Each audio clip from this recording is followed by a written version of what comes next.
Greetings there, I'm Joe and welcome to my 14th main video. This time, I'll be reviewing Headbutt Factory for PSVR from Japanese developer Gemdrops Inc. A nice little game that can only be purchased through the Hong Kong and Japanese PlayStation stores for around $21–22 depending on exchange rates, plus showing you the good ending after the review if you're interested. There are already some videos about this game on YouTube, but not that many, and the majority of them are from Asian creators, so you probably won't understand much of what they have to say. And to the best of my knowledge, you won't find a review among them either. So it's about damn time we change that. The first 10 minutes of this video are the review part, and the last 10 minutes the entire good ending. This is part 1 of what I'd like to refer to as my Hong Kong trilogy later in life, with 2 more games exclusive to the Hong Kong store, with also little to next to no coverage on YouTube coming up in the hopefully near future. So stay tuned to my channel to find out more about all these potential hidden gems. The game was released back in February of 2017, but since it never saw the light of day in any other regions, it's still worth a look 4.5 years later.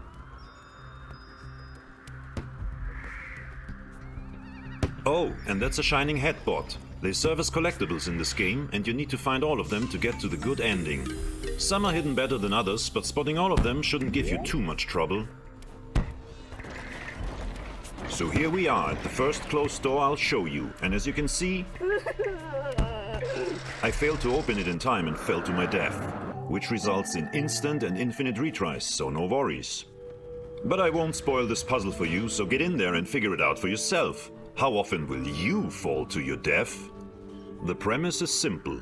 You'll be automatically proceeding on rails through a beautifully crafted and dreamy factory-style environment and stop at many doors along the way that block your path. There, you need to headbutt your way through increasingly difficult puzzles and exercises in skill to pass the door in front of you and proceed to the next one. Your guide through this fantastical journey is this strange little body reminiscent of a tennis ball serving machine, who will provide you with an infinite amount of balls to head around. So the goal in this scene is to burst the bubbles with all those headbutts inside them to literally tip the scales in your favor. That reveals the cogwheel, which after breaking opens the door. Pretty straightforward and basic, but fun stuff. The entire factory is inhabited by all kinds of strange headbutts, as you can see. And the game tells a nice little story entirely without words, just through its imagery, which concludes in 2 different endings, bad and good. Experiencing both reveals the true nature of the strange place. For the review portion of this video, I've picked a few exemplary puzzles and skill tests from the game to give you an idea what to expect. In this one, we're smashing some glass so we can head the ball at the cogwheels behind it. Also a simple task where it's pretty obvious what to do. But there's this additional serving machine appearing in quite a few areas which will make your ball travel with more force. Kinda like a smash volley.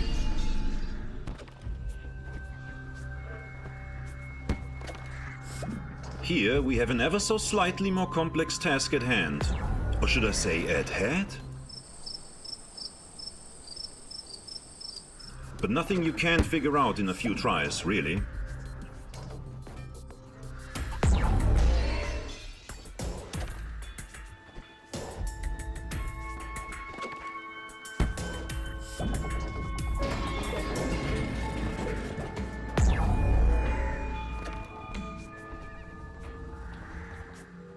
Just taking in the fantastical sights and the funky headbutts enjoying themselves here in this scene.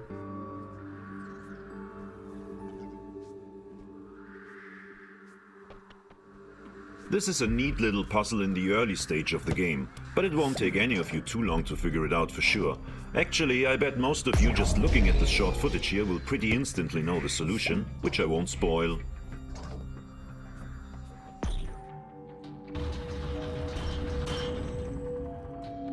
Again, just taking in the mesmerizing sights, which unfortunately never really changed that much outside of shifting from day to night as you inch closer to the gigantic door in the background. Sadly, these shifts aren't gradual, but done via fading to a wide screen and then fading into the new time of day. Some different set pieces could have worked wonders for this game, but all things considered, with it being one of the early PSVR titles from a small developer and all, the game is surprisingly polished.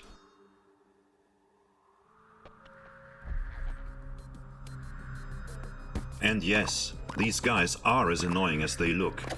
for some reason, they just love to munch away at your balls. But once you figured out the way they react and move, it's relatively easy to outsmart them. A scene more towards the end of the afternoon phase, but analyze what's going on and keep your cool, and another door opens for you in no time. I don't know about you, but I find these headbutts really charming and cute. And for the record, I'm only showing you scenes from the first third of the game, the morning and afternoon phases, keeping the review pretty spoiler-free. As mentioned, the background will ultimately change from morning to midnight, and 4 more times after the blue-grey cloudy sky you're seeing here to be precise.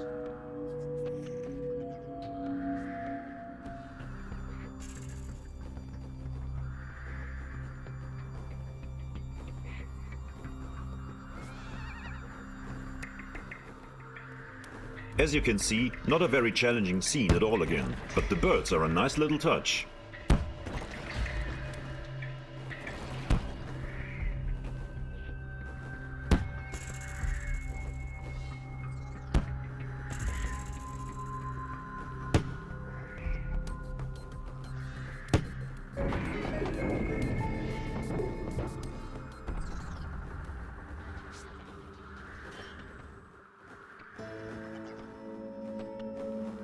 Good afternoon, and what might you be up to today, my dear?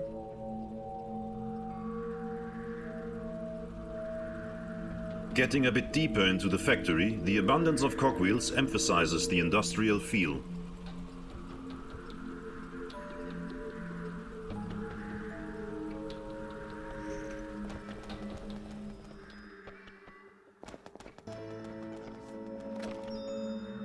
Another shining headbutt found. Again, this one isn't difficult to spot if you constantly look around on your way to the next door. But it's actually pretty easy to miss a few of them on your first playthrough, which will leave you with a bad ending. But that's mandatory viewing to get the whole picture of the story anyway, so not a bad thing. Okay, let's leave it at that. You should have a pretty good idea by now what this game has to offer.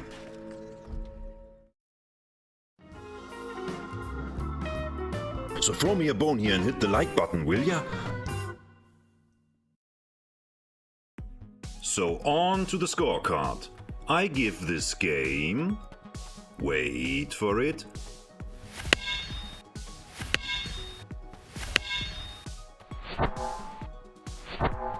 3 out of 5 headbutts.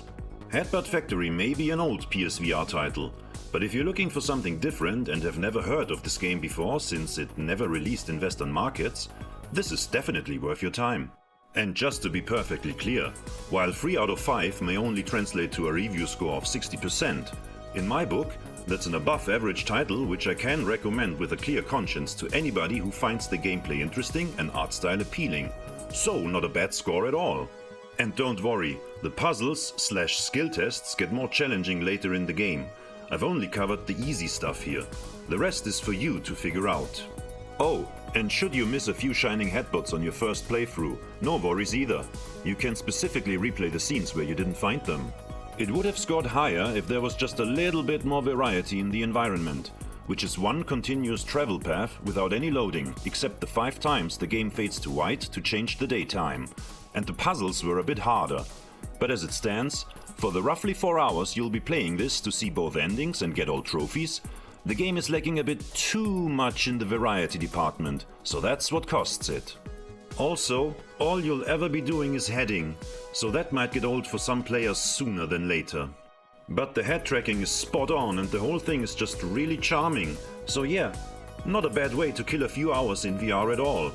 Okay, that was my review, and after a short warning message you'll be treated to the full good ending if you choose to watch it. Lean back and enjoy, and I'm outta here.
And that's a wrap.